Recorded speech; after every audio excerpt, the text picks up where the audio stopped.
ప్రైజల దేవుని స్తోత్రం. క్రీస్తుని దేవుని బిడ్డలారా, ఉదయకాలమున ప్రభువైన యేసు క్రీస్తు వారి పునరుద్ధాన మహిమలో మీ అందరికీ శుభాభివందనాలు తెలియజేస్తున్నాను. దేవుడు మనందరినీ దీవించి తన కృపలో జ్ఞాపకం చేసుకొని ఆశీర్వదించునుగాక.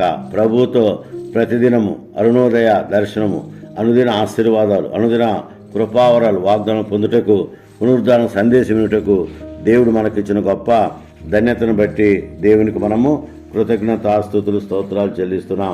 భక్తుడైన పౌలు కొరింథీయులకు రాసిన మొదటి పత్రిక 5వ అధ్యాయము 20వ వచనాన్ని ధ్యానం చేసుకున్నాం. ఇప్పుడైతే నిద్రించిన వారిలో ప్రథమ ఫలముగా క్రీస్తు మృతుల నుండి లేపబడి ఉన్నాడు. ఇప్పుడైతే నిద్రించిన వారిలో ప్రథమ ఫలముగా క్రీస్తు మృతుల నుంచి లేపబడి ఉన్నాడు. దేవుని బిడ్డలారా గమనించండి, ప్రభువైన యేసు క్రీస్తు వారు మృత్యుంజయుడు, మరణమును జయించిన దేవుడు, పునరుద్ధానుడని దేవుని బిడ్డ జ్ఞాపకం చేస్తున్నాం. అంత మాత్రమే కాదు, రానున్న రారాజు కూడా యేసుక్రీస్తు అని కూడా దేవుని బిడ్డలారా జ్ఞాపకం చేసుకుందాం. మరి సర్వమానవుల కొరకు, వారి పాప విమోచన కొరకు ఆత్మ అయిన దేవుడు పరలోకము నుండి కాలములోనికి, అంటే ఇలలో నిత్యత్వములోనికి ఆయన ప్రవేశించి నరరూపధారిగా విమోచన క్రయధనముగా తన రక్తాన్ని శిలువ బలియాగములో చిందించుటకు మొదట రాకడ పాప విమోచనకర్తగా ఆయన ఈ లోకానికి వచ్చి పాపరహితుడిగా దుష్టత్వము నుండి దైవత్వములోనికి మార్చుటకు ఈ లోకంలో పరిశుద్ధునిగా అవతరించిన విషయం మనం ఎరిగి ఉన్నాం. దేవుని బిడ్డలారా గమనించండి, పాప శాప మరణం నుండి ప్రతి మనిషిని రక్షించుటకు, పునరుద్ధానం ఉందని, నిత్యజీవం గలదని నిరూపించుటకు క్రీస్తు వలనే అది సాధ్యమని, మరణించి 3వ నాడు మృత్యుంజయుడైనాడని దేవుని బిడ్డలారా జ్ఞాపకం చేసుకుందాం.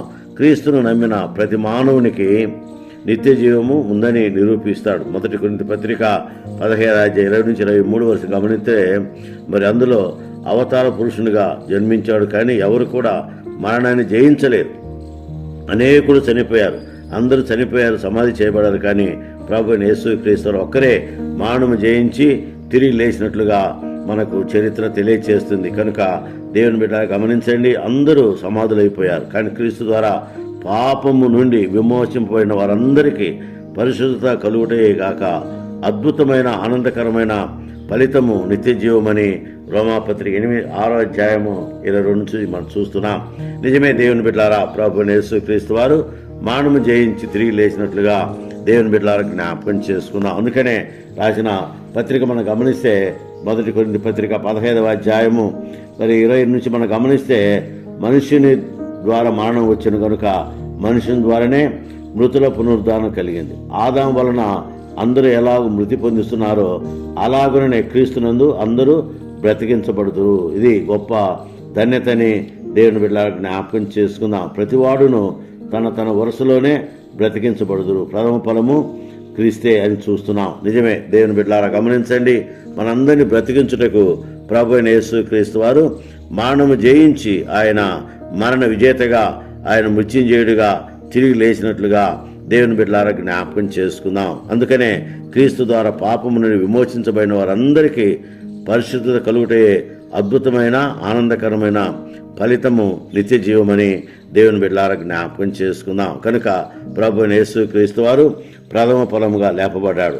మొదటి మనుషుడైన ఆదాము నిజముగా మరణాన్ని తీసుకుని వస్తే, 2వ ఆదామైన యేసు ప్రభు వారు మరణమును జయించి ఆయన తిరిగి లేచి పాపికి విమోచన కలిగించినట్లుగా దేవుని బిడ్డలారా జ్ఞాపకం చేసుకుందాం. అందుకనే అక్షయమైనటువంటి ఈ శరీరాన్ని దేవుడు క్షయమైన శరీరాన్ని అక్షయ శరీరునిగా మార్చినట్లుగా దేవుని బిడ్డలారా జ్ఞాపకం చేసుకుందాం. అందుకనే ప్రభువైన యేసుక్రీస్తు వారు మరణము జయించి ఆయన మృత్యుంజయుడిగా తిరిగి లేచాడు కనుక రేపు నిన్ను నన్ను మనందరినీ లేపుటకు ఆయన సమర్థుడని దేవుని బిడ్డలారా జ్ఞాపకం చేసుకుందాం. అందే భయపడకము, నేను మొదటివాడును కడపటివాడును జీవించువాడును మృతుడనైతిని గాని ఇదిగో యుగయుగమాల సజీవునై ఉన్నానని ప్రకటన 1:18 చూస్తూ, నిజమే యుగయుగాలు ఆయన సజీవుడు.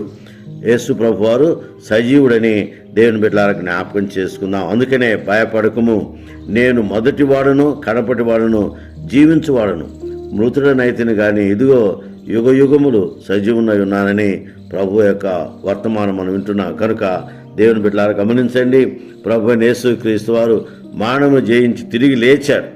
ఆయన మరణ విజేత, సమస్తాన్ని ఆయన జయించిన వాడని దేవుని బిడ్డలారా జ్ఞాపకం చేసుకొని రారాజు కూడా ఆయన రారాజుగా రాబోతున్నట్లుగా దేవుని బిడ్డలారా జ్ఞాపకం చేసుకుందాం. మరణము జయించిన ప్రభువైన యేసుక్రీస్తు వారు రేపు రారాజుగా ఆయన రానయ్యున్నాడన్న విషయాన్ని దేవుని బిడ్డలారా జ్ఞాపకం చేసుకుని ఈ పునరుద్ధాన మైకములో ప్రభువైన యేసుక్రీస్తు వారిని మనం జ్ఞాపకం చేసుకుంటూ ఆయన మరణాన్ని పునరుద్ధానాన్ని జ్ఞాపకం చేసుకుంటూ ముందుకు సాగాలని, ఆయన పాప విమోచన క్రయధనముగా తన విలువైన రక్తాన్ని చిందించి కార్చి మృత్యుంజయుడిగా ఆయన మరణము జయించి తిరిగి లేచాడు. ఓ మరణమా నీ ముల్లెక్కడా, ఓ మరణమా నీ విజయం ఎక్కడని మరణాన్ని కాలి సమాధిలో ఖైదీగా బంధించి అగతాలు చేసి ఆయన మానవాళికి మహాధన్యత అనుగ్రహించినటువంటి కృప ఏంటంటే పునరుద్ధానము. ప్రభువైన యేసుక్రీస్తు వారు లేచాడు కనుక రేపు నిన్ను నన్ను మనందరిని లేపుటకైన సమర్థుడు, యోగ్యుడు, దక్షుడు. అంత మాత్రమే కాదు, ఆయన చాలిన దేవుడని దేవుని బిడ్డలారా జ్ఞాపకం చేసుకుందాం. ప్రభువైన యేసుక్రీస్తు వారు పాపమును జయించి తిరిగి లేచాడు కనుక మనం కూడా ఆయన ద్వారా లేపడతాం. మన విషయాన్ని జ్ఞాపకం చేసుకుని ముందుకు సాగినట్లు తండ్రి, కుమార, పరిశుద్ధాత్మ దేవుడు